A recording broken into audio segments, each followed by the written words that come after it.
बिलावल साहब, आपने तहरीक इंसाफ की बात की तो तहरीक इंसाफ कल जलसा करने जा रही है लाहौर के अंदर। पीटीआई का ये शिकवा है कि हमें आज़ादी से जलसा नहीं करने दिया जा रहा, इस्लामाबाद में भी रुकावटें थी, यहाँ भी रुकावटें डाली जा रही हैं। एक सियासी जमात का क्या हक नहीं है कि वो अपनी मर्जी की जगह पर इज्तिमा कर सके, सियासी एक्टिविटी कर सके?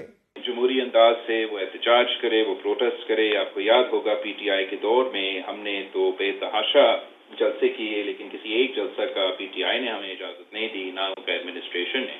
हमने वो इजाजत अदालत से ली। जब हम इजाजतें लेते थे तो आपको याद होगा मेरा जो फाउंडेशन डे का जलसा था मुल्तान में, जिस तरीके से उन्होंने गिरफ्तारियां की, सब कुछ हम पीसफुल जमहूरी अंदाज में एहतजाज कर रहे थे। पीटीआई ने अगर पीसफुल जमहूरी अंदाज में जलसा करना है, मैं भी कहता हूं कि उनका हक है, करना चाहिए।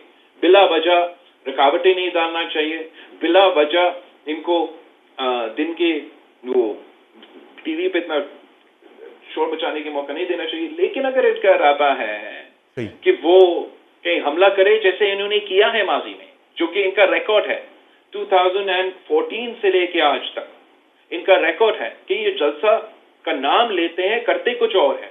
जलसा और धरना का नाम लेके उन्होंने पार्लियामान पे और पीटीवी पे हमला किया। लॉन्ग मार्च और जलसा का नाम लेके इन्होंने पूरा इस्लामाबाद को जला दिया जब वो IMF डील को नेगोशिएट कर रहे थे पिछले हुकूमत में।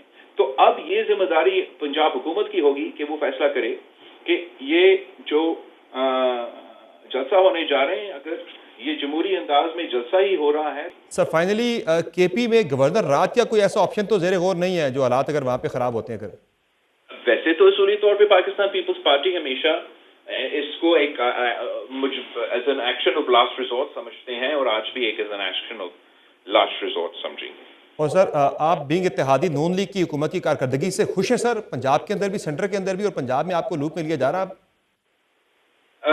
हुकूमत की कारकर्दगी के हवाले से जहां तक उनकी मुआशी पॉलिसीज है उस पर तनकीद तो मैंने उस दिन भी कहा था पार्लियामेंट में कि ऑपोजिशन तो वैसे ही हर चीज पे तनकीद करते आ रहे हैं, लेकिन उस पर इत्तेहादियों भी मुझ समेत तनकीद करते आ रहे हैं, उनके अपने मेंबर्स भी।